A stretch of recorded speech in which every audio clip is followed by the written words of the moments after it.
যালিকা বিমা কদ্দামাত ইয়াদাকা, আল্লাহ বলবেন এটা হচ্ছে তোমার সেই আমলনামা, এটা হচ্ছে তোমার সেই পুরস্কার অথবা তিরস্কার যেটা তুমি নিজ হাতে তুমি আজকের দিনের জন্য পাঠিয়েছ। অপরদিকে অন্য একজন দেখবে সওয়াবের পাহাড় জমা হয়ে আছে, সে আশ্চর্য হয়ে বলবে রব্বুল আলামিন আমি তো দরিদ্র ছিলাম, এত দান এত সদাকা তো আমি করি নাই। রব্বুল আলামিন চাকরিজীবী ছিলাম, ব্যস্ত ছিলাম, এত নামাজ তো পড়ি নাই, এত সওয়াব কোথা থেকে আসছে? আল্লাহ পাক রব্বুল আলামিন সেদিন বলবেন ও বান্দা যে সামান্যতম দান করেছ সেই দানকে বাড়িয়ে বাড়িয়ে আমি আল্লাহ সওয়াবকে বাড়িয়ে বাড়িয়ে তোমার জন্য আজকে পাহাড় পরিমাণ জমা করে রেখেছি। যালিকা বিমা কদ্দামাত ইয়াদাকা, এটা তোমার সেই আমলনামা, এটা তোমার সেই দানের সওয়াব, এটা তোমার সেই নামাজের সওয়াব, এটা তোমার সেই যাকাতের সওয়াব। বিমা কদ্দামাত ইয়াদাকা, যেটা নিজ হাতে আজকে কিয়ামতের জন্য তুমি সঞ্চয় করেছিলে। আসসালামু আলাইকুম ওয়া রাহমাতুল্লাহি ওয়া বারাকাতুহু। শুকর আদায় করি মহান রব্বুল ইজ্জতুল জালালের শাহী দরবারে, যে মহান আল্লাহ তাআলা সাইয়্যিদুল আইয়াম জুমার দিনে আমাদেরকে তাঁর পবিত্র ঘর মসজিদে সালাতুল জুমা আদায়ের জন্য আসার তৌফিক দিয়েছেন। সে মহান মালিকের শুকর আদায় করি, সকলেই পড়ি আলহামদুলিল্লাহ। ربنا لك الحمد حمدا كثيرا طيبا مباركا فيه يا ربي لك الحمد كما ينبغي لجلال وجهك وعظيم سلطانك। আমরা আল্লাহর শুকর আদায় করেছি, আল্লাহ তাআলা কবুল করেন, সকলেই বলি আমিন। প্রিয় মুসল্লিয়ান নিজাম, আজকের আলোচনার বিষয় আখিরাতের প্রস্তুতি। আলোচনার বিষয় কি? আখিরাতের প্রস্তুতি।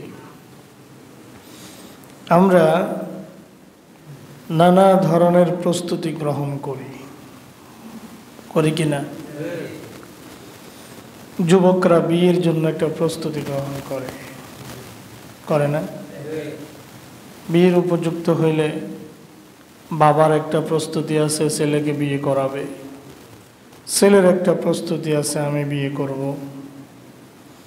মেয়ে উপযুক্ত হইলে বাবার আরও বড় টেনশন, বড় প্রস্তুতি, মেয়েকে বিয়ে শাদী দেওয়া লাগবে। বিয়ের শাদীর খরচ জোগানোর জন্য বাবারা আগ থেকেই কিছু টাকা পয়সা সঞ্চয় জমা করে রাখে, করে কিনা? ছেলেকে বিদেশে পাঠানোর প্রস্তুতি, ছেলেকে লেখাপড়া ভালো স্কুল কলেজ মাদ্রাসা ইউনিভার্সিটিতে পড়ানোর প্রস্তুতি, ছেলেদেরকে 4-5 জন ছেলে হইলে বাবার একটি ঘর, ছেলেদের জন্য আলাদা আলাদা বাড়ি করার প্রস্তুতি, নাই কিনা? কত ধরনের প্রস্তুতি। নিজের ইনকামের একটা অংশ জমা করে রাখে, বার্ধক্যে পৌঁছলে পরে যেন স্বাচ্ছন্দ্যে চলতে পারে, সেই জন্য একটা প্রস্তুতি। যারা বিদেশে আছে, প্রবাসে আছে, ওই ভাইদেরও দেশে আসার প্রস্তুতি থাকে কি থাকে না? নিজের ইনকাম থেকে প্রবাসী ভাইরা একটা টাকা দেশে পাঠায়, আবার যখন নিজের 6 মাস দেশে থাকবে, 3 মাস দেশে থাকবে, 2 মাস দেশে থাকবে, আবার নিজের একটা প্রস্তুতি, দেশে আসার খরচ রেখে দিতে হবে। তাহলে আমরা সব ধরনের প্রস্তুতি গ্রহণ করলাম। যারা ছাত্র তাদের পরীক্ষার প্রস্তুতি আছে না নাই? কিন্তু আমরা পরকালের প্রস্তুতি যে আমাদের নেওয়া দরকার, সে ব্যাপারে আমরা বেখবর। সে ব্যাপারে আমাদের কোনো প্রিপারেশন যেভাবে থাকার কথা ছিল সেভাবে নাই। হয়তো কিছু কিছু প্রিপারেশন প্রস্তুতি আমরা নিচ্ছি, কিন্তু এটা যথেষ্ট নয়। এজন্য আজকে আমি বিষয় নির্ধারণ করেছি, আমাদের বিষয় হচ্ছে আখিরাতের প্রস্তুতি। কিসের প্রস্তুতি? দুনিয়ার জীবন এটা ক্ষণস্থায়ী, এটা নির্দিষ্ট সময়ের প্রেমে আবদ্ধ। টাইম প্রেমিং আছে এখানে, যদিও আমি আপনি জানি না, কিন্তু আমাদের সময় কতটুকু এটা কে জানেন? আল্লাহ। তো দুনিয়ার এই ক্ষণস্থায়ী জিন্দেগি, এটার জন্য আমরা নানাবিধ প্রস্তুতি গ্রহণ করে থাকি, কিন্তু যেখানে আমাদেরকে অনন্তকাল থাকতে হবে, সেই কালের ব্যক্তিগত, সেই কালের পরিধিগত, সেই কাল শুধু কাল নয়, সেই মহাকাল কত লম্বা হবে আমরা কেউ জানি না। সেই মহাকালের প্রস্তুতি নেওয়ার জন্য আল্লাহ পাক কোরআনে মাজিদের 59 নম্বর সূরা, সূরাতুল হাশরের 18 নম্বর আয়াতে আল্লাহ আমাদেরকে লক্ষ্য করে বলেন, বিসমিল্লাহির রহমানির রহিম, ইয়া আইয়ুহাল্লাযীনা আমানুত্তাকুল্লাহ ওয়াল তানজুর নাফসুম মা কদ্দামাত লিগাদ ওয়াত্তাকুল্লাহা ইন্নাল্লাহা খাবীরুম বিমা তা'মালুন। আল্লাহ পাক বলছেন, ইয়া আইয়ুহাল্লাযীনা আমানু, ওহে যারা ঈমান এনেছ, ইত্তাকুল্লাহ, তোমরা আল্লাহকে ভয় করো। যারা ঈমানদার দাবি করো, যারা ঈমানের ঘোষণা দিয়েছ, যারা ঘোষণা দিয়েছ আমানতু বিল্লাহি ওয়া মালাইকাতিহি ওয়া কুতুবিহি ওয়া রুসুলিহি ওয়াল ইয়াউমিল আখিরি ওয়াল কদরি খাইরি ওয়া শাররিহি মিনাল্লাহি তাআলা ওয়াল বা'সি বা'দাল মাউত। এই কথার ঘোষণা যারা দিয়েছ, ইত্তাকুল্লাহ, আল্লাহকে ভয় করো। কাকে ভয় করব? ইত্তাকুল্লাহ, আল্লাহকে ভয় করো। একবার দুইবার নয়, আল্লাহ তাআলা কোরআনে মাজিদের মধ্যে 96 বার বলেছেন ইত্তাকুল্লাহ, আল্লাহকে ভয় করো। এরপরে আল্লাহ বলছেন ওয়াল তানজুর নাফসুম মা কদ্দামাত লিগাদ, প্রত্যেকটা মানুষের চিন্তা করা উচিত সে আগামী দিনের জন্য কি পাঠাচ্ছে, আগামী দিনের জন্য তার প্রস্তুতি কি, প্রত্যেকটা মানুষের চিন্তা করা উচিত। আল্লাহ আবারও বলছেন আত্তাকুল্লাহ, আল্লাহকে ভয় করো। ইন্নাল্লাহা খাবীরুম বিমা তা'মালুন, নিশ্চয় আল্লাহ তাআলা খবর রাখেন তোমরা যা কিছু করো। কার কাছে খবর আছে? একটা আয়াতে দুইবার বলেছেন ইত্তাকুল্লাহ, আল্লাহকে ভয় করো। গোটা কোরআনে 96 বার বলেছেন ইত্তাকুল্লাহ, আল্লাহকে। আল্লাহ পাক কোরআনে মাজিদের সূরাতুল বাকারা 281 নম্বর আয়াতে বলেন, আত্তাকু ইয়াওমান তুরজাউনা ফীহি ইলাল্লাহ, আত্তাকু ইয়াওমান, সেই দিনকে ভয় করো, তুরজাউনা ফীহি ইলাল্লাহ, যেই দিন তোমাদেরকে আল্লাহর কাছে ফিরিয়ে নেওয়া হবে। ওয়াত্তাকু ইয়াওমান, সেদিনকে ভয় করো, তুরজাউনা ফীহি ইলাল্লাহ, যেদিন তোমরা আল্লাহর কাছে ফিরে আসবে। সেই দিনের অপমানকে ভয় করো, সেই দিনের বেজ্জতিকে ভয় করো, সেই দিনের অপবাদকে ভয় করো, সেই দিনের বিপদ থেকে কিভাবে বাঁচবে সেটাকে ভয় করো, সেটা নিয়ে ফিকির করো। ওয়াত্তাকু ইয়াওমান, সেই দিনকে ভয় করো, তুরজাউনা ফীহি ইলাল্লাহ, যেদিন তোমরা আল্লাহর কাছে ফিরে আসবে। সুম্মা তুওয়াফা কুল্লু নাফসিম মা কাসাবাত ওয়া হুম লা ইউজলামুন। সুম্মা তুওয়াফা, আল্লাহ পাক রব্বুল আলামিন বলেন অতঃপর সুম্মা তুওয়াফা, প্রদান করা হবে। কি করা হবে? কথা বলেন। সুম্মা তুওয়াফা কুল্লু নাফসিন, প্রত্যেকটা ব্যক্তিকে প্রদান করা হবে মা কাসাবাত, যা সে অর্জন করেছে। ভালো অর্জন করলে ভালো ফলাফল পাবে, খারাপ অর্জন করলে খারাপ ফলাফল পাবে। যা সে অর্জন করেছে সেই উপার্জন যদি ভালো হয় অথবা মন্দ হয়, সবটাই সে সেদিন কি করবে? তাকে প্রদান করা হবে। আল্লাহ বলেন হুম লা ইউজলামুন, সেই দিন কারোর প্রতি কোনো জুলুম করা হবে না। যে যতটুকু অর্জন করেছে ততটুকু সেদিন তাকে আল্লাহ তাআলা ফিরিয়ে দিবেন।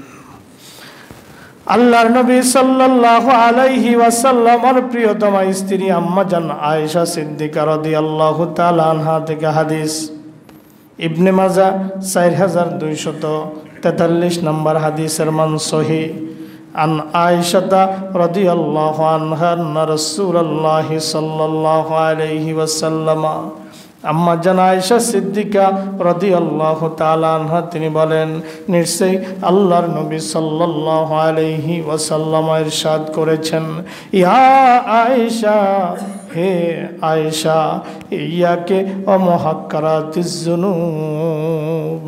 নবী আমার আয়েশা সিদ্দিকা রাদিয়াল্লাহু আনহাকে লক্ষ্য করে বলেন, ও আয়েশা, যদি কোনো ক্ষুদ্র গুনাহ হয়, খুবই ছোট্ট গুনাহ হয়, সেই ছোট্ট গুনাহ থেকেও তুমি বেঁচে থাকো।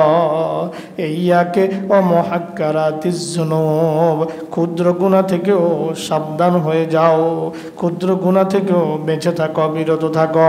ফাইন্না লাহা মিনাল্লাহি তালিবান, কেননা যত ছোট গুনাই হোক না কেন, যত ছোট গুনাই হোক না কেন, কিয়ামতের দিন আল্লাহর কাছে ওইটার জন্য জবাব দেওয়া লাগবে। কোরআনে মাজিদের মধ্যে আল্লাহ পাক রব্বুল আলামিন ইরশাদ করেন, মানুষের সামনে যখন আমলনামা পেশ করা হবে, মানুষটা যখন আমলনামার সামনে পাবে, তখন মানুষটা আমলনামা দেখে আশ্চর্য হয়ে যাবে আর বলবে, মালে হাজাল কিতাব, মালে হাজাল কিতাব, এটা কেমন আমলনামা, এটা কি এক আশ্চর্য ধরনের আমলনামা। লা ইউগাদিরু সগীরাতান ওয়ালা কাবীরাতান ইল্লা আহসাহা। মানুষ আশ্চর্য হয়ে বলবে, এটা কেমন আমলনামা, এটার মধ্যে একটা ছোট্ট অতি ক্ষুদ্র গুণও বাদ যায় নাই, আবার বড় গুণও বাদ যায় নাই, সব গুণে গুণে রাখা হয়েছে। মালে হাজাল কিতাব, এটা কেমন আমলনামা। আল্লাহ পাক রব্বুল আলামিন কোরআনে মাজিদের মধ্যে বলেন, ইয়ালামু খাইনাতাল আয়ুনি ওয়া মা তুখফিস সুদূর। ও বান্দা, তোমার চোখ দিয়ে যে গুনাহ হয়, তোমার চোখের গুনাহ এবং তোমার অন্তরের মধ্যে কি আছে সেই খবরও আমি আল্লাহ জানি। কে জানে? আল্লাহ। সেই কথাও আল্লাহ জানে। এই চোখ দিয়ে যদি কোনো গুনাহ করেন, একটা বেগানা নারীর দিকে তাকাইছেন, একটা নারীকে চোখ টিপ মারছেন রাস্তায়, জীবনের কোনো এক সময় দেখবেন যে কিয়ামতের ময়দানে আমলনামার মধ্যে ওই কথাও লেখা, ইয়ালামু খায়নাতাল আয়ুন। আল্লাহ বলে, চোখ দিয়া কি কি খেয়ানত করছো। চোখের আমানত হইল, চোখ দিয়া আমি বেগানা নারীকে দেখব না। চোখের আমানত হলো, চোখ দিয়ে আমি খারাপ কোনো কিছু দেখব না, অশ্লীল নৃত্য দেখব না, চোখ দিয়া খারাপ দৃশ্য দেখব না, চোখ দিয়া বেগানা নারীর দিকে তাকাবো না। এটা চোখের আমানত। আল্লাহ বলে, ও বান্দা, চোখ দিয়া কি খেয়ানত করছো। ইয়ালামু খাইনাতাল আয়ুন, তোমার চোখ দিয়ে যে খেয়ানত হয়েছে সেই খেয়ানত সম্পর্কেও আমি আল্লাহ জানি। আমা তুখফিস সুদূর, তোমার অন্তরের মধ্যে বান্দা কি লুকায়া রেখেছ ও বান্দা আমি সেই খবরও জানি। এই জন্য আল্লাহ তাআলা আল্লাহ রাসূল সাল্লাল্লাহু আলাইহি ওয়াসাল্লাম আম্মা জান আয়েশা সিদ্দিকা রাদিয়াল্লাহু আনহাকে বললেন, ইয়া আয়েশা, ইয়া আয়েশা, ইয়াকে ওয়া মুহাক্কারাতিজ যুনুব, অতি ছোট্ট হলেও ক্ষুদ্র গুনাহ হলেও সেটা থেকে বেঁচে থাকো, কেননা ফাইন্না লাহা মিনাল্লাহি তালিবান, সেটার জন্য আল্লাহর কাছে জবাবদিহি করতে হবে। আল্লাহ পাক রব্বুল আলামিন সূরা হাশরের আয়াতের 18 নম্বর আয়াতের দ্বিতীয় অংশে বলছেন, আল তানজুর নাফসুম মা কদ্দামাত লিগাদ, প্রত্যেক মানুষের চিন্তা করা উচিত আগামী দিনের জন্য সে কি জমা করতেছে, আগামী দিনের জন্য তার সঞ্চয় কি, আগামী দিনের জন্য তার জমা কি, আগামী দিনের জন্য তার প্রস্তুতি কি। প্রত্যেক মানুষের জন্য এটা চিন্তা করা উচিত। মুফাসসির বলতেছেন, দুনিয়ার কিয়ামত পর্যন্ত, দুনিয়ার যত লম্বা হোক যত দীর্ঘ হোক, আল্লাহর ভাষায় এটা হলো আজ, আর পরকালটা হচ্ছে আগামীকাল। পরকালটা কি? আগামীকাল। অত্তাকু, আল্লাহ পাক রব্বুল আলামিন বলেন, ওয়াল তানজুর, প্রত্যেক মানুষের গবেষণা করা উচিত, ভাবা উচিত, চিন্তা করা উচিত, মা কদ্দামাত লিগদ, আগামী দিনের জন্য সে কি জমা করতেছে। আল্লাহ পাক রব্বুল আলামিন কোরআনে মাজিদের সূরা হাজ 10 নম্বর আয়াতে আল্লাহ পাক বলেন, জালিকা বিমা কদ্দামাত ইয়াদাকা ওয়া আন্নাল্লাহা লাইসা বিযাল্লামিন লিল আবিদ। কিয়ামতের ময়দানে মানুষকে যখন তার আমলনামা পেশ করা হবে, তাকে পুরস্কৃত করা হবে অথবা তাকে অপদস্থ, অপমানিত, লাঞ্ছিত করা হবে, তখন আল্লাহ পাক রব্বুল আলামিনের পক্ষ থেকে ঘোষণা দেওয়া হবে, জালিকা বিমা কদ্দামাত ইয়াদাকা, ও বান্দা, এটা হলো তোমার ওই জিনিস যেটা তোমার হাত দিয়া তুমি আজকের জন্য পাঠাইছ, কিয়ামতের জন্য যেটা পাঠাইছ, জালিকা বিমা কদ্দামাত ইয়াদাকা। আল্লাহ এটা কি? দেখবে যে গুনার পাহাড়, গুনার পাহাড়। আল্লাহ এটা কি? আল্লাহ বলবে এটাই তো তুমি পাঠাইছিলা। জালিকা বিমা কদ্দামাত ইয়াদাকা, এটা তোমার হাত দিয়ে তুমি কিয়ামতের জন্য পাঠাইছিলা। এটা তোমার পাপ, এটা তোমার পঙ্কিলতা, এটা তোমার খোদাদ্রোহিতা, এটা তোমার নামাজ না পড়ার গুনাহ, রোজা না রাখার গুনাহ, যাকাত না দেওয়ার গুনাহ, হজ ফরজ হওয়ার পরেও না করার গুনাহ, মানুষের ক্ষতি করার গুনাহ। গত কয়েকদিন আগে রুস্তমপুরে একটা মানুষকে ডাকাতরা গুলি করে মেরেই ফেলেছে। জীবিকার তাড়নায় যে যুবকটা একটা সংসারের দায়িত্ব নিয়ে জীবিকা অন্বেষণে ঘুরে বেড়াচ্ছে, দিনে পরিশ্রম করতেছে, রাত দিন এক করে পরিশ্রম করতেছে পরিবারকে একটু ভালো রাখার জন্য, সেই যুবকটাকে কয়েকটা টাকার জন্য গুলি করে রাস্তায় ফেলে চলে গেল। কিয়ামতের দিনেরা কি আল্লাহর আদালতে হাজির হবে না? কথা বলেন। আল্লাহ রাসূল সাল্লাল্লাহু আলাইহি ওয়াসাল্লাম বলেন, অন্যায়ভাবে কোনো ব্যক্তি যদি কাউকে হত্যা করে, সেটা ব্যক্তি পর্যায়ে হোক, রাষ্ট্রীয় পর্যায়ে হোক, যাকে অন্যায়ভাবে হত্যা করা হয়েছে, কেসাস ব্যতীত, শরঈ কেসাস ব্যতীত, অন্যায়ভাবে যাকে হত্যা করা হয়েছে, ওই লোকটা, হত্যাকৃত লোকটা তার মাথা এক হাতে নিবে, আরেক হাতে যে তাকে হত্যা করেছে তাকে আরেক হাতে ধরবে, এক হাতে নিজের মাথা, টপ টপ করে হাদিসের মধ্যে এসেছে টপ টপ করে তখনও মাথার থেকে রক্ত ঝরতে থাকবে।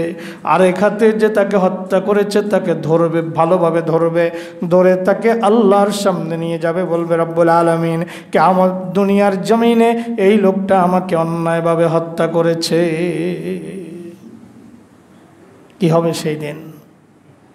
কোনো কিছুই সেদিন বাদ যাবে না, গুনে গুনে সব কিছু লিখে রাখা হচ্ছে। মালে হাজাল কিতাব, এটা কেমন আমল নামা, নিজেরাই সেদিন আশ্চর্যান্বিত হয়ে যাবে। এজন্য আমাদেরকে সব ব্যাপারে চিন্তা ফিকির করার দরকার আছে না নাই? জালিকা বিমা কদ্দামাত ইয়াদাকা, আল্লাহ বলবেন এটা হচ্ছে তোমার সেই আমলনামা, এটা হচ্ছে তোমার সেই পুরস্কার অথবা তিরস্কার যেটা তুমি নিজ হাতে তুমি আজকের দিনের জন্য পাঠিয়েছ। অপরদিকে অন্য একজন দেখবে সওয়াবের পাহাড় জমা হয়ে আছে, সে আশ্চর্য হয়ে বলবে রব্বুল আলামিন আমি তো দরিদ্র ছিলাম, এত দান এত সদাকা তো আমি করি নাই। রব্বুল আলামিন চাকরিজীবী ছিলাম, ব্যস্ত ছিলাম, এত নামাজ তো পড়ি নাই, এত সওয়াব কোথা থেকে আসছে? আল্লাহ পাক রব্বুল আলামিন সেদিন বলবেন ও বান্দা যে সামান্যতম দান করেছ সেই দানকে বাড়িয়ে বাড়িয়ে আমি আল্লাহ সওয়াবকে বাড়িয়ে বাড়িয়ে তোমার জন্য আজকে পাহাড় পরিমাণ জমা করে রেখেছি। জালিকা বিমা কদ্দামাত ইয়াদাকা, এটা তোমার সেই আমলনামা, এটা তোমার সেই দানের সওয়াব, এটা তোমার সেই নামাজের সওয়াব, এটা তোমার সেই যাকাতের সওয়াব। বিমা কদ্দামাত ইয়াদাকা, যেটা নিজ হাতে আজকে কিয়ামতের জন্য তুমি সঞ্চয় করেছিলে। আল্লাহ পাক রব্বুল আলামিন বলেন ওয়া আন্নাল্লাহা লাইসা বিযাল্লামিন লিল আবিদ, নিশ্চয় জেনে রাখো ও আন্নাল্লাহ, নিশ্চয় আল্লাহ লাইসা বিযাল্লাম, আল্লাহ পাক অত্যাচারী নন, আল্লাহ পাক জালেম নন, লিল আবিদ, বান্দার প্রতি আল্লাহ পাক জুলুমবাজ নন। বান্দা যদি সামান্যতম গুনাহ করে থাকে সেটার যেমন হিসাব দিতে হবে, বান্দা যদি সামান্যতম সওয়াবের কাজও করে থাকে সেটাও বান্দা আল্লাহর কাছে পাবে কিনা কথা বলেন। ফামান ইয়ামাল মিসকালা যাররাতিন খায়রান ইয়ারা ওয়া মান ইয়ামাল মিসকালা যাররাতিন শাররান ইয়ারা। আল্লাহ পাক বলেন অনুপরিমাণ ভালো কাজও যদি করো সেটাও তোমরা কিয়ামতের দিন দেখতে পাবে। ইয়ারা শব্দের অর্থ দেখতে পাবে। আবার অনুপরিমাণ খারাপ কাজও যদি তোমরা করো সেটাও কিয়ামতের দিন তোমরা দেখতে পাবে। সেটা কেবল লেখা পাবে তা নয়, ইয়ারা দেখতে পাবে, সচিত্র প্রতিবেদন দেখতে পাবে। আজকে দুনিয়াতে যদি সিসি ক্যামেরার মাধ্যমে, গোপন ক্যামেরার মাধ্যমে যদি আমাদের কার্যক্রম মনিটর করা যায়, আমাদের অপরাধগুলো যদি এখানে ভিডিও করে রাখা যায়, অডিও করে রাখা যায়, আমার আল্লাহ বুঝি পারে না? আমার আল্লাহ বুঝি পারে না? আল্লাহ পাক বলেছেন ফামান ইয়ামাল মিসকালা যাররাতিন খায়রান ইয়ারা, অনুপরিমাণ ভালো কাজ যদি কেউ করে, ইয়ারা মানে সে দেখতে পাবে, সে কাজটা দেখবে যে সে কি করছিল দুনিয়াতে, দেখে দেখে সে খুশি হয়ে যাবে। সুবহানাল্লাহ। আবার যে অনুপরিমাণ খারাপ কাজ করবে সে দেখে দেখে লজ্জিত হবে, অপদস্থ হবে, অপমানিত হবে। সেই দিন মাথা নিচু করা ছাড়া কোনো উপায় থাকবে না। হাদিসে এসেছে দুনিয়ার রাজা বাদশাগুলো সেদিন আল্লাহর আদালতের সামনে মাথা নিচু করে, মস্তককে নিচু করে দাঁড়িয়ে থাকবে, আসামির মতো দাঁড়িয়ে থাকবে। কথা কি বুঝে আসছে? হ্যাঁ। আবার কিছু রাজা বাদশারা তারা হাসতে হাসতে জান্নাতে চলে যাবে, কারণ তারা ইনসাফ কায়েম করেছিল, তারা জনগণের অধিকার বুলুণ্ঠিত করে নাই, জনগণের অধিকার নষ্ট করে নাই, জনগণের অধিকার জনগণকে ফিরিয়ে দিয়েছিল, যেভাবে করেছিলেন আল্লাহর নবী মুহাম্মদ সাল্লাল্লাহু আলাইহি ওয়াসাল্লাম, যেভাবে করেছিলেন খোলাফায়ে রাশিদিন। হযরত ওমর ইবনুল খাত্তাব রাদিয়াল্লাহু আনহু তিনি বলেছিলেন পরাতের তীরে যদি একটি কুকুরও না খেয়ে মারা যায় সেজন্য আল্লাহর কাছে আমি ওমরকে জবাব দেওয়া লাগবে। আজকের দুনিয়ার রাজা বাদশাদের কি এই অনুভূতিটা আছে? পৃথিবীর একটা দেশ আপনি দেখান, একটা দেশ আপনি দেখান যেই দেশের সরকার প্রধান ওমরের অনুভূতি নিয়ে সরকার পরিচালনা করে। এই জন্য আমাদেরকে যে যেখানে আছেন না কেন আমাদেরকে সেইভাবে, সেই অনুযায়ী আমাদেরকে চলতে হবে, সেই দায়িত্ববোধের জায়গা থেকে আমাদেরকে কাজ করতে হবে। আল্লাহ পাক তৌফিক দান করেন বলি আমিন। আল্লাহ পাক রব্বুল আলামিন বলেন ومن أظلم ممن ذكر بآيات ربه فأعرض عنها ونسي ما قدمت يداه إنا جعلنا على قلوبهم أكنة أن يفقهوه وفي آذانهم وقرا وإن تدعوهم إلى الهدى فلن يهتدوا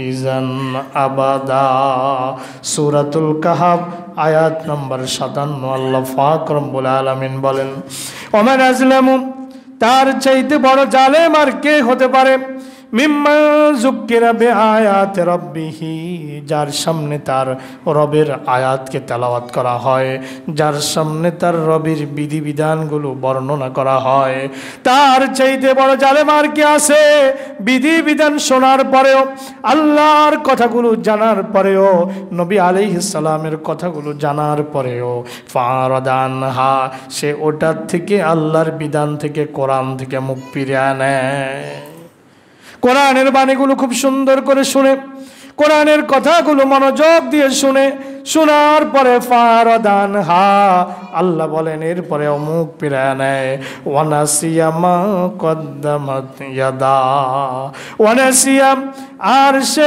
পরিণতির কথা ভুলে যায় সে ওই পরিণতির কথা ভুলে যায় পরকালের পরিণতির কথা ভুলে যায় যার সাজ সরঞ্জাম সে নিজের হাত দ্বারা তৈরি করছে আপনার পরকাল কত সুন্দর হবে সেটা আপনার হাত নির্ধারণ করতেছে আপনার পা নির্ধারণ করতেছে আপনার ব্রেন নির্ধারণ করতেছে আপনার জবান নির্ধারণ করতেছে আপনার চোখ নির্ধারণ করতেছে আপনার 24 ঘন্টার কর্মকাণ্ড নির্ধারণ করতেছে আগামী দিনটা আপনার কেমন হবে কিয়ামতে আপনার সাথে আল্লাহর ফেরেশতারা কি আচরণ করবে কিয়ামতে আপনার সাথে আল্লাহ কি আচরণ করবে কিয়ামতে আপনার সাথে নবী মুহাম্মদ সাল্লাল্লাহু আলাইহি ওয়াসাল্লাম কি আচরণ করবে আপনাকে কি নবী নিজ হাতে হাউজে কাউসার থেকে পানি খাওয়াবে নাকি সোহকান বলে হাউজে কাউসার থেকে আপনাকে তাড়ায়া দিবে এটা দুনিয়াতে আপনার কর্মকাণ্ডের উপরে নির্ভর করবে আল্লাহ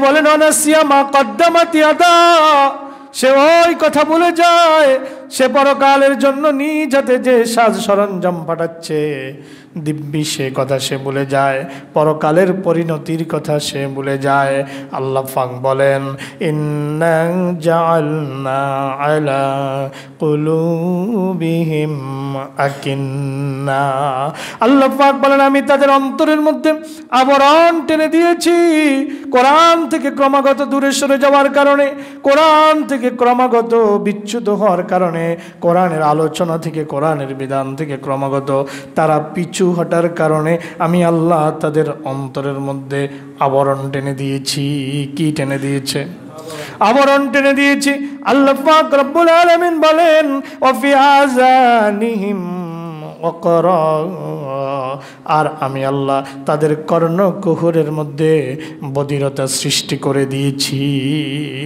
ওয়াইতাদউহুম ইলাল হুদা ফালান ইয়াহতাদু ইযান আবাদা নবী হে তাদের অন্তরের মধ্যে রয়েছে আবরণ নবী হে তাদের কর্ণকুহরের মধ্যে পর্দা টেনে দেওয়া হয়েছে তাদের কর্ণকুহরগুলোকে বধির বানিয়ে দেওয়া হয়েছে নবী হে এই অবস্থায় যদি আপনি তাদেরকে হেদায়েতের কথা বলেন কোরআনের কথা বলেন ইসলামের পথে ডাকেন নবী হে ফালাইয়া তাদু ইজান আবাদা তারা কখনোই হেদায়েতের পথে আসবে না লাহুম কুলুবুল লা ইয়াফকাহুনা বিহা আল্লাহ পাক রব্বুল আলামিন বলেন লাহুম কুলুবুল লা ইয়াফকাহুনা বিহা তাদের অন্তর আছে তারা অন্তর দিয়ে ভালো জিনিস উপলব্ধি করে না ওয়ালাহুম আ'য়ুনুল লা ইউবসিরুনা বিহা তাদের চক্ষু দিয়েছি এই চোখ দিয়ে তারা হেদায়েতের পথে চলে না সিরাতে মুস্তাকিমের পথে চলে না সিরাতে মুস্তাকিমের চোখ দিয়ে তালাশ করে না আল্লাহ পাক রব্বুল আলামিন বলেন ওয়ালাহুম আযানুল্লা ইয়াসমাউনা বিহা, আমি তাদেরকে কর্ণকুহর দিয়েছি শোনার জন্য, ভালো কথা শোনার জন্য, কোরআনের বাণী শোনার জন্য তাদেরকে আমি কর্ণকুহর দিয়েছি, কিন্তু কান দিয়ে তারা ভালো জিনিস শুনে না। আল্লাহ পাক রব্বুল আলামিন বলেন এই না শুনতে শুনতে না শুনতে শুনতে আমি আল্লাহ তাদের অন্তরকে মোহর মেরে দিয়েছি। খতামাল্লাহু আলা কুলুবিহিম ওয়া আলা সামঈহিম ওয়া আলা আবসারিহিম গিশাওয়া ওয়ালাহুম আযাবুন আযীম। আল্লাহ পাক বলেন খতামাল্লাহু আলা কুলুবিহিম, আল্লাহ তাদের অন্তরগুলোকে মোহর মেরে দিয়েছেন। এমনি এমনি দেন নাই, ক্রমাগতভাবে আল্লাহর নিয়ামতকে অস্বীকার করার কারণে, ক্রমাগতভাবে আল্লাহর বিধান থেকে দূরে সরে যাওয়ার কারণে, ক্রমাগতভাবে নামাজ রোজা হজ যাকাত সিরাতে মুস্তাকিমের পথ থেকে দূরে সরে যাওয়ার কারণে আল্লাহ বলেন আমি আল্লাহ তাদের অন্তরগুলোকে মোহর মেরে দিয়েছি। খতামাল্লাহু আলা কুলুবিহিম ওয়া আলা সামঈহিম, তাদের শ্রবণ শক্তির উপরে আমি আল্লাহ তাআলা তালাবদ্ধ করে দিয়েছি, অর্থাৎ শ্রবণ শক্তিকে আমি আল্লাহ হরণ করে নিয়ে গিয়েছি। বাস্তবে তারা শুনে কিন্তু ভালোটা শোনে না, এমন না যে সত্যি সত্যি বাস্তবে তারা বধির হয়ে গেছে, তাদের কান ঠিকই আছে, শুনে কিন্তু ভালো জিনিস রিসিভ করার ক্যাপাসিটি তাদের থেকে আমি আল্লাহ ছিনায় নিয়ে গেছি। ওয়ালা আবসারিহিম গিশাওয়া, আল্লাহ পাক রব্বুল আলামিন বলেন তাদের চোখের উপরে আমি আল্লাহ আবরণ দিয়ে দিয়েছি। এমন নয় যে তাদের চোখের উপরে ছানি পড়ে গেছে, বাস্তবতা হচ্ছে ভালো জিনিসটা দেখার পরেও রিসিভ করার যে মানসিকতা, যে মাইন্ড সেট আপ, ওই মাইন্ড সেট আপটা আল্লাহ পাক হরণ করে দিয়েছেন।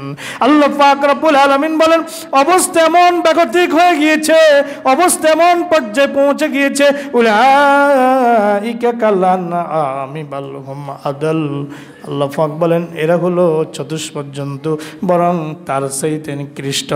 উলাইকা হুমুল গাফিলুন, আল্লাহ বলেন এরাই হচ্ছে গাফেল, এরা দিন থেকে গাফেল, এরা নামাজ থেকে গাফেল, এরা সিরাতে মুস্তাকিম থেকে গাফেল, এরা যাকাত থেকে গাফেল, এরা হজ থেকে গাফেল, যত ভালো কাজ আছে, যত দ্বীনি কাজ আছে, সকল কাজ থেকে এরা গাফেল হয়ে পড়েছে। ও নবী, এই অবস্থায় যদি তাদউহুম, আপনি তাদেরকে দাওয়াত দেন, ইলাল হুদা, হেদায়েতের দাওয়াত দেন, ফালাইয়াহতাদু ইজান আবাদা, এরা কখনোই হেদায়েতের পথে আসবে না। আল্লাহ পাক রব্বুল আলামিন বলেন কোরআনে মাজিদের সূরাতুল জুমআ ৭ নম্বর আয়াতে আল্লাহ পাক রব্বুল আলামিন এইভাবে বলেন ওয়ালা ইয়াতামান্নাউনাহু আবাদাম বিমা কদ্দামাত আইদিহিম আল্লাহু আলিমুম বিজ্জালিমিন। ওয়ালা ইয়াতামান্নাউনাহু আবাদাম বিমা কদ্দামাত আইদিহিম, তারা যা অপকর্ম করেছে এই অপকর্মের কারণে তারা দুনিয়া থেকে মরতে চায় না। কি চায় না? ওয়ালা ইয়াতামান্নাউনাহু আবাদাম বিমা কদ্দামাত আইদিহিম, নিজেদের এই দুই হাত দিয়া যত অপকর্ম তারা করেছে তারা তো জানে সে কত অপরাধী, ঠিক কিনা? আপনি প্রত্যেকটা মানুষ জানে সে কত অপরাধী, প্রত্যেকটা মানুষ তার পাপের খবর জানে। অন্তরঙ্গ বন্ধু সদিকে হামিম, যে অন্তরঙ্গ বন্ধু, সেও জানে না আপনি কত অপরাধী।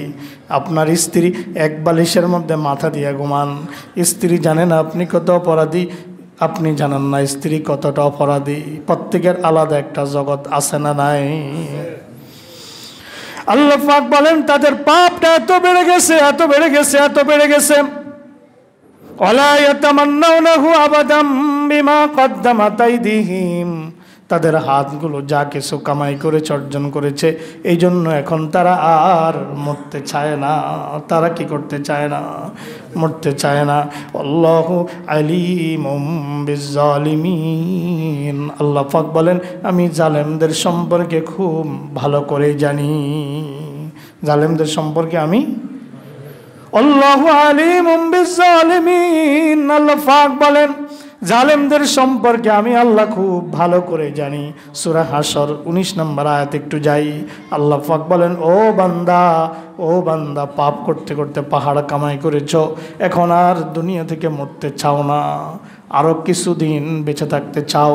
রাসূল হাদিসের মধ্যে বলেছেন, শেষ বয়সে মানুষের দুইটা জিনিসের প্রতি লোভ বেড়ে যায়। কয়টা জিনিস? মানুষ যখন বার্ধক্যে পৌঁছে যায়, দুইটা জিনিসের প্রতি মানুষের লোভ বেড়ে যায়। একটা হচ্ছে আরো দীর্ঘদিন বেঁচে থাকার প্রতি লোভ বেড়ে যায়, মরতে চায় না, আরো যদি কিছুদিন বেঁচে থাকতে পারতাম। এই বেঁচে থাকার লোভ তাকে পেয়ে বসে, 1 নাম্বার। 2 নাম্বার হচ্ছে টাকা পয়সার প্রতি শেষ বয়সে লোভ আরো বেশি বেড়ে যায়। আমার কথা নয়, নবী মুহাম্মদ সাল্লাল্লাহু আলাইহি ওয়াসাল্লাম বলেছেন। আল্লাহ পাক রব্বুল আলামিন বলেন, বান্দা আমাকে ভুলে গিয়ে পাপের পাহাড় করেছ, দুনিয়ার পথে মত্ত থেকেছ, আখেরাতের প্রস্তুতি একটু নেও নাই। ও বান্দা, ওয়ালা তাকুনু কাল্লাযিনা নাসুল্লাহ ফাআনসাহুম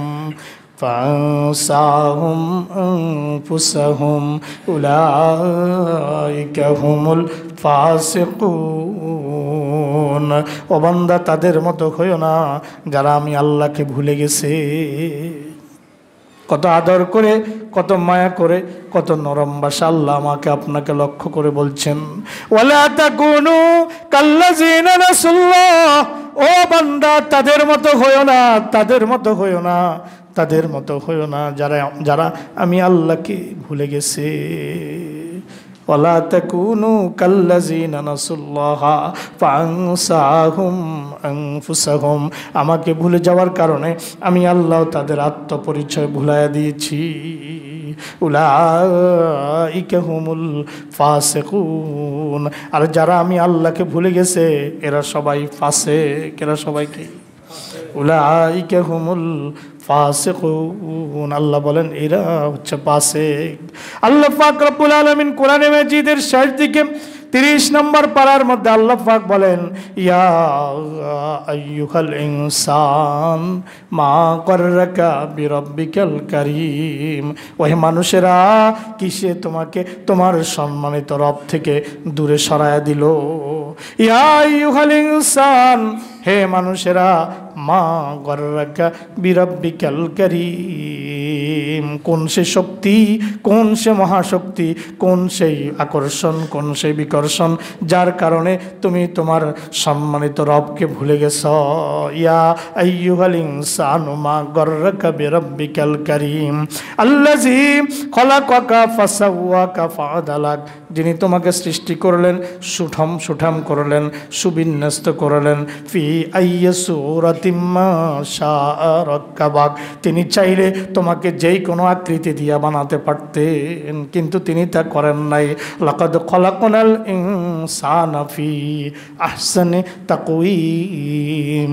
তিনি তোমাকে সব চাইতে শ্রেষ্ঠ আকৃতি দিয়া মানুষ বানায়া সৃষ্টি করেছেন। আল্লাহ বলেন, আমি মানুষকে সবচেয়ে কি আকৃতি দিয়েছি? শ্রেষ্ঠ আকৃতি দিয়েছি। তাহলে সে আল্লাহর পথে আমাদের ফিরে আসবার দরকার আছে না নাই? আজকের বিষয় ছিল আখিরাতের প্রস্তুতি। আজকের বিষয় কি ছিল? আমরা কোরআন হাদিসের আলোকে যে কথাগুলো জেনেছি, আমরা আখিরাতে মুখী হই, আখিরাতমুখী হই। আমি বলি নাই যে দুনিয়াকে বাদ দিয়া দেন। আপনি যেখানে যেই কাজে আছেন ওই কাজেই থাকেন, শুধু নিয়ম মতো করেন, শুধু হক হালালিভাবে করেন। আপনাকে কিচ্ছু বাদ দিতে হবে না। ব্যবসা বাণিজ্য, দোকান পাট, চাকরি, কৃষিক্ষেত, এক্সপোর্ট ইম্পোর্টের ব্যবসা, এটা সেটা যা কিছু করেন না কেন, শুধু আপনি ন্যায় নীতিতে হালাল পন্থা আপনি টিকে থাকেন, নীতির উপরে অটল থাকেন। কোরআন এবং হাদিস যেভাবে বলে আপনার কাজটা, আপনার জীবনটাকে শুধু ওইভাবে সাজান, কিচ্ছু বাদ দিতে হবে না। ওইটার মধ্যে থেকেই আপনি আখিরাতের প্রস্তুতি নেন। আল্লাহ পাক আমাকে এবং আপনাদেরকে আজকের এই আলোচনা বুঝবার এবং মানার তৌফিক দান করেন। সকলে বলে